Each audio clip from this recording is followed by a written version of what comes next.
In Civilization 6, there are some concepts that don't register, like fair barbarians, peaceful Persians, and stop killing my populace and stealing my city's civ-lifer. But the biggest thing about this game is the balance. The difference between a civ like Byzantium or Babylon and like Kublai Khan China is more enormous than your mother. So in today's video, I decided to rev up those friars and try to balance the game as best as I could. Now the way this will work is simple.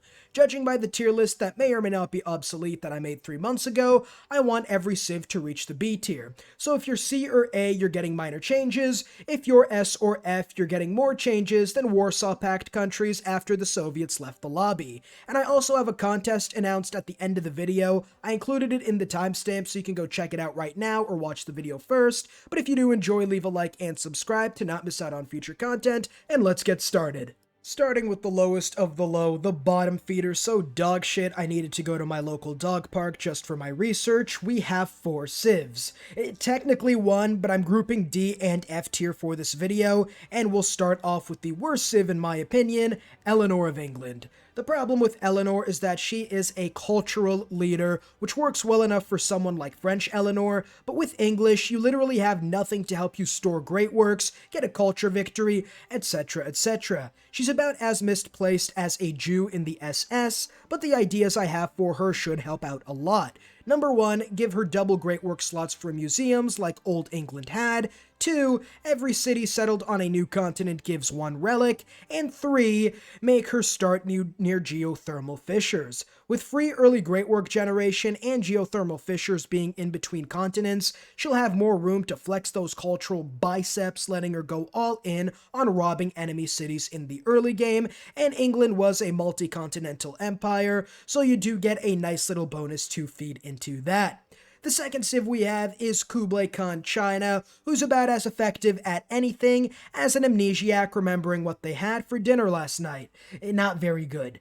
He is meant to be a Eureka getting Civ, but he gets like total 12 over the course of the game without wonders, and with Civ 6's AI having the processing power of a heroin addict after giving their dealer a back alley sloppy, you always seem to get Eurekas you were going to get anyways. Writing, currency, all those easy ones. So the first change I have is to give Kublai Khan a unique ability. Whenever he gets a Eureka or inspiration from a trade route or a wonder, he gets to pick which Eureka or inspiration he chooses. For every unique international trade route, he also gets 1 Eureka or 1 inspiration. That is for each international trading post. He can pick either one, whether a Eureka or inspiration, and obviously he can pick which tech he gets it for. Letting him pick the Eureka or inspiration is great, and with the Eureka change, he's not only unique, but will get more over the course of the game, although he will get less at the beginning of the game, which puts him at around the B tier, I'd believe. Despite being the punching bag for TheCivLifeR jokes since literally the start of my channel, fixing Tamar isn't too difficult. The biggest thing about her is that she can't reliably found her own religion like Arabia, Russia, or Byzantium, and giving her 1 great profit point from the game's start gives her an almost guaranteed religion if she wants to go that route, and lets her make use of her double envoys to city-states abilities following her religion without spreading anyone else's religion, which is about as catastrophic as Napoleon attacking Russia. So she'll get not only 1 great profit point from the start of the game, but 2, she gets another era score for any era score modifier thing that gives 3 or more era score. Adding in that Taj Mahal bonus really gives Tamar the edge, with era score letting her chain golden ages faster than even Macedon's empire collapsed. And the final civ in the dogwater tier is Gandhi's India, and what I don't like about Gandhi's India is the fact that he is incentivized to spread other religions, which I think is pretty terrible, and not because I'm a 16th century Aztecian who saw some weird ships on the horizon. Spreading other religions is a recipe for disaster, especially if you don't have a way to completely control it. Like if your cities convert to a religion, you can now only get religious units of that cities, and if you aren't paying too much attention, you'll have your whole empire converted, like Mesoamerica. So we need a better way to control it. 1. Let Gandhi buy religious units of whatever religion has at least one follower in his city, so we can more or less just focus on making sure that no religion is too big, so that you can at the very least be able to control how big a religion can get. Number 2, Gandhi can spend faith to buy district buildings. Being able to use that faith to go for a victory type would make him a lot better, considering the fact that he really isn't religious focused in a way, as he wants other civs to spread religions to him, so being able to spend that faith in something getting another victory type is worth it. And 3, Gandhi gets one faith for each religious follower in his cities.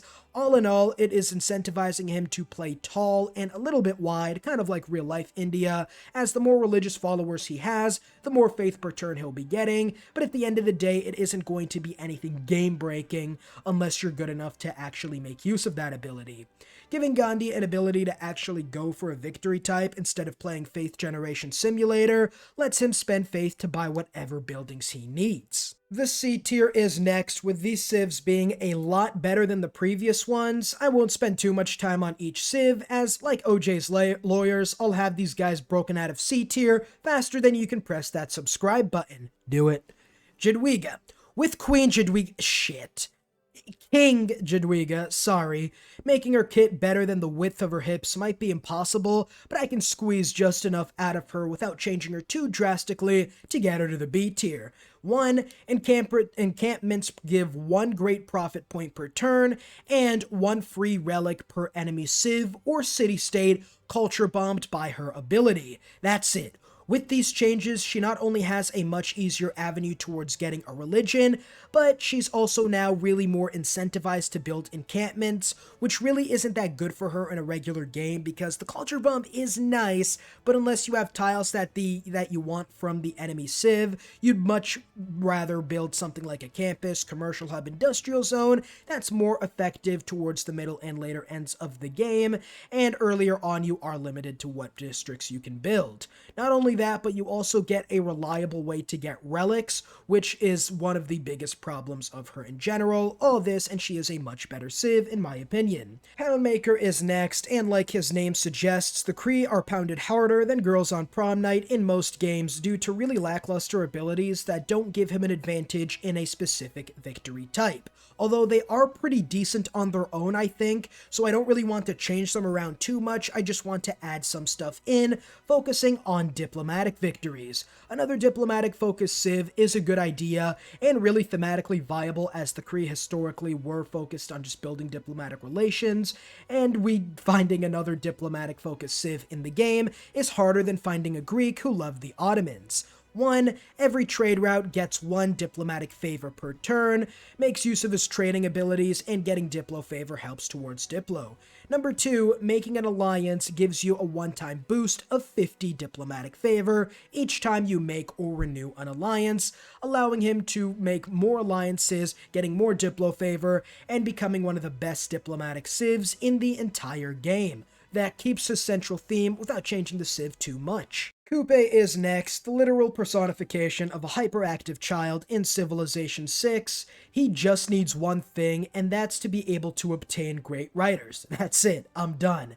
Not being able to get great writers is a bigger blow to his culture game than the Battle of Vienna was to the Ottomans. That's about 150 to 200 tourism left on the table because his people are as creative writers as the script writers for Season 8 of Game of Thrones. Allowing him to get great writers, while maybe not historically accurate, does allow him to get culture and at the very least keep up in early game culture.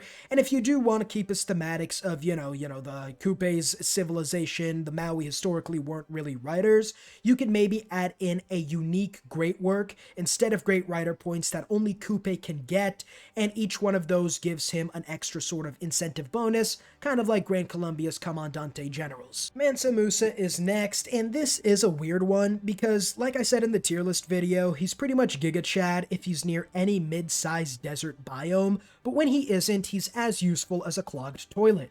I think I'll leave Molly as is though, because even though he is technically in the C tier, he's really S tier on the right map, which he gets about 30 to 40% of the time, so it isn't that rare if you just want to restart a couple times, and that should average out to around B or A tier-ish. The only thing, I guess, to make him more viable is to make him more likely to spawn near large bodies of deserts. I don't know how you would interact with that, though. Maybe place him before anybody else.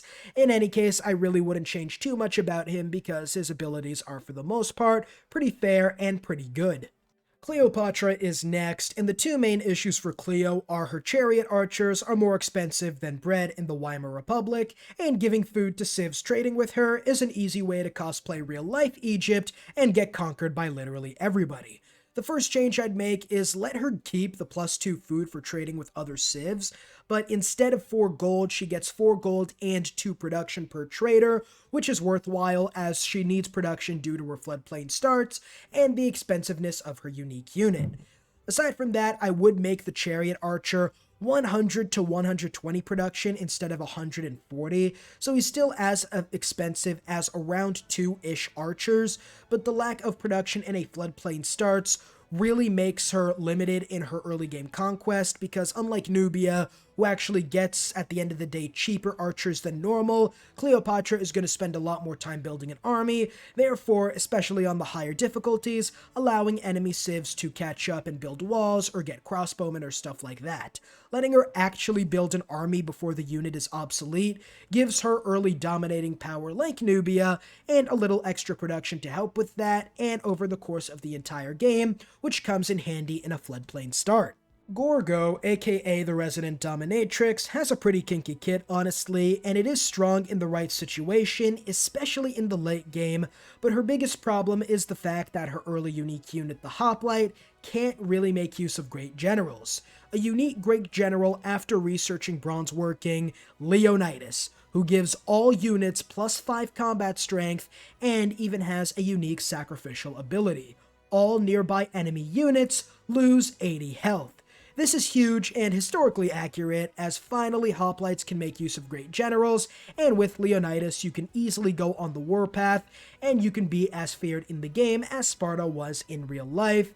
The biggest problem with hoplites is that by the time swordsmen come in literally one tech later, they're pretty much obsolete, as even hoplites with a flanking bonus aren't as strong as a regular swordsman, as a hoplite with an adjacent hoplite has 35 combat strength, but a swordsman would have 40 combat strength because of the 35 base, and 5 against anti-cav units. So with this, at the very least, the hoplite can more than put up a fight against swordsmen, and getting them early enough lets you carve out an empire before that can even happen.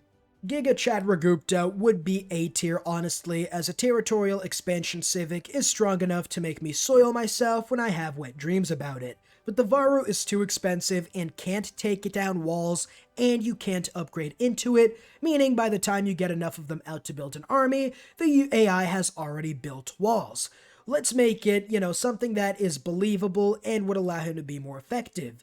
The elephant can take down walls. It kind of makes sense, as these huge, meaty, thick elephants, dummy thick, apologies, should realistically be able to take out an ancient wall, looking like it was made by some first graders who found some cobblestone on the ground. And that would let Chandragupta make full use of them by letting him terrorize the classical era so bad, the Taliban would send him a friend request.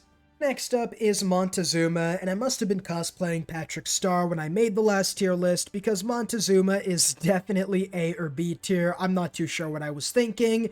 In any case, this one is on me. Montezuma's already at least B tier, so I'm not going to touch him anymore. Jaguar War, it's Eagle Warriors, and being able to use builders for districts is already plenty strong.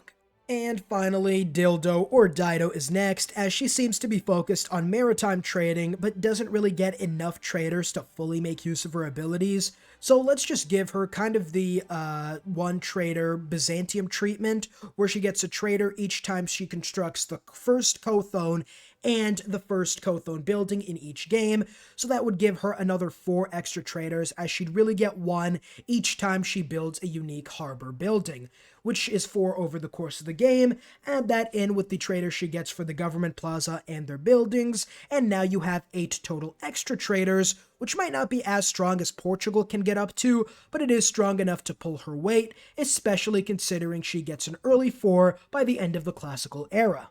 And we now have Teddy, Rough Rider Teddy to be specific. In this costume, Teddy can rough ride down to Cuba saying "what's up bitches," but he isn't the best civ in the game due to him being diplomatically focused with the extra envoys towards city-states.